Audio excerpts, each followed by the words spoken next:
with some Danish oil, medium walnut.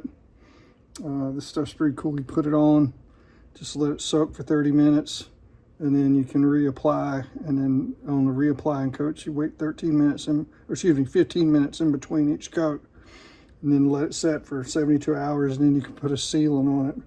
So we're gonna try this and see what it looks like, the moment of truth.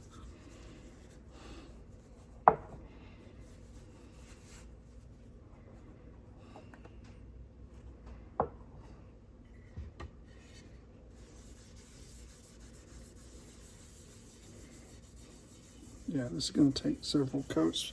It's not darkening up very much at all.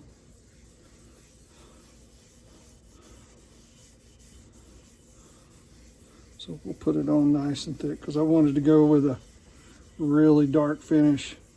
So we'll put it on really heavy.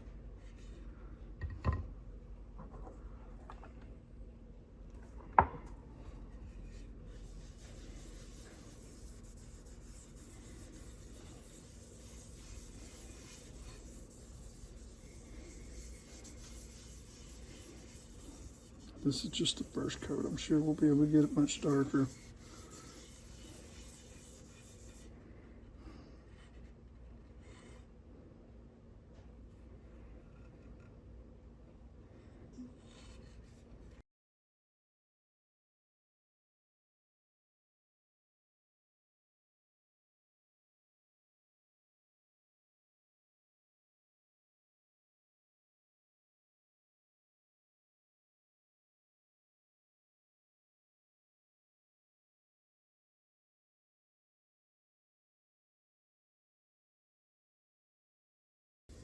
Yeah, we're going to put several coats on this to get it as dark as I want it, because it's the way it's working with the wood. Like my wife said, it looks kind of like a pecan instead of a walnut. So we'll keep throwing it on there and darken it up.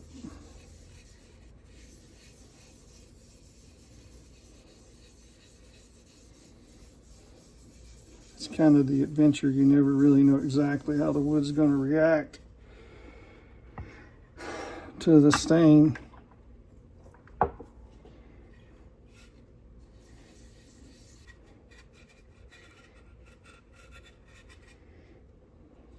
right, we'll call that the first coat. Let that sucker sit for 30 minutes and then come back and hit it with another coat. Make sure we don't have anything running on it.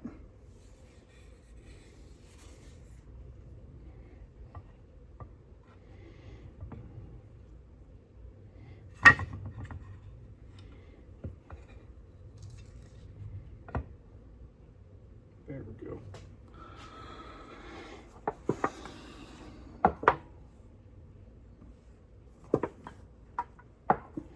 Work on the front part. And load it up nice and heavy.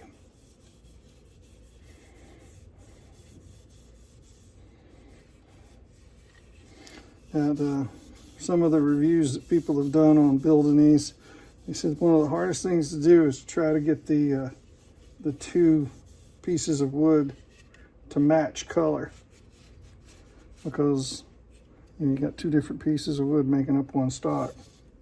So sometimes one has to get more coats than the other. Sometimes you can't really get it to match. So we'll keep putting coats on this until we get what we want. If we have to, we'll go get a darker stain. So I had to wait 30 minutes for this to dry. I think it's been maybe 30 minutes. I don't know. I came over here and set out the buffer disc, which is just a cloth disc, and used some silver polish that my wife had. I was looking for some Brasso and couldn't find any. And I ran this through several times, and Knocked some of the scratches off of it, but got a pretty good sheen to it. I'm going to take all this brass on this gun and try to tarnish it, like age it with vinegar and lemon, so it's not bright and shiny. It'll have a dark look to it. That's the plan. But got some of the scratches off of it. Those deep ones that are in there, running the length of it, that came from the factory, and those suckers are just not wanting to come out of there. Just not wanting to come out of there. So here's what we ended up with finish wise, or stain wise. We started off with the Danish oil. Didn't make it dark enough. It looked like a yellow almost, and multiple coats couldn't get the color that I wanted. So I changed over and went with some Minwax stain and honey, and that brought out the grain really dark. This isn't the effect that I had planned on going for, but it looks like the thing's 600 years old, so it'll look like an antique, that's for sure. It's the grains turned black and it darkened up the wood some. But with this maple, I don't know how guys are getting those really dark colors out of this maple. It's got some really pretty curl in it though. You know, down along the stock here.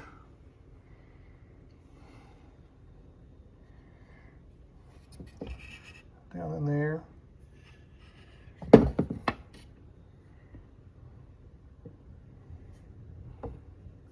But I'll hit this in a couple of days with that Scotch Brite and smooth it up, and then seal it.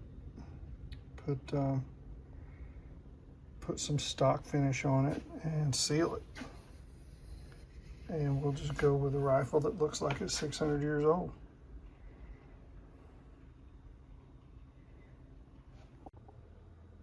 So we got our stock laid out and drying. I'm gonna let it lay for a couple of days, maybe a little longer, before I put a sealant on it, a gun stock finish on it.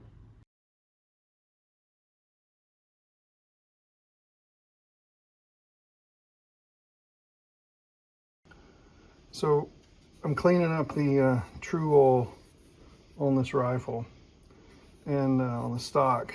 And what's really cool about this kit is that back in the 80s, my dad bought me a completed 45 Thompson Hawken.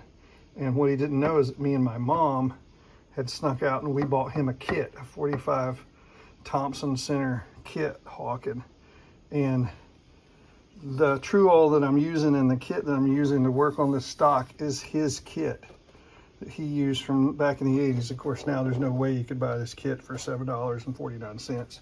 But this exact piece of steel wool my dad used to finish his stock out when he built his Hawken, and he's been dead for over a decade. So there's a lot of sentimental stuff going into building this rifle, using the same piece of steel wool that my dad held in his hands when he finished his muzzle loader. So it's a really cool piece of family history just in this old patch of steel wool. So I'm going to use it to finish this up and make it a little nostalgic.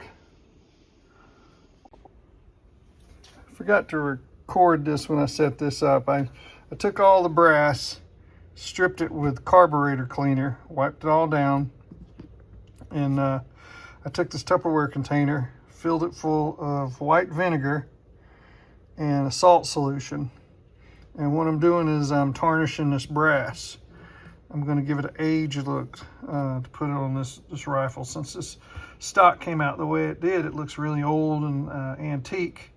So I'm going to age and tarnish the brass and put it on that stock, and it should make that rifle look like it's 150, 200 years old.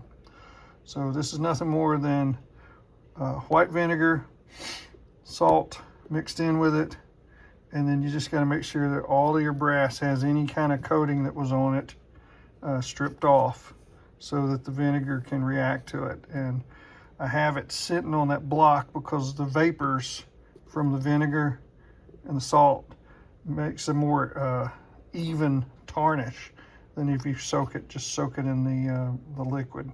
You can see on that patch box where some of the liquid set on it, and it made a little different plotchy look to it. But so this stuff's just going to set in there, and the vapor's going to tarnish it, and several hours from now we'll come back in here and it'll look like it's really old brass.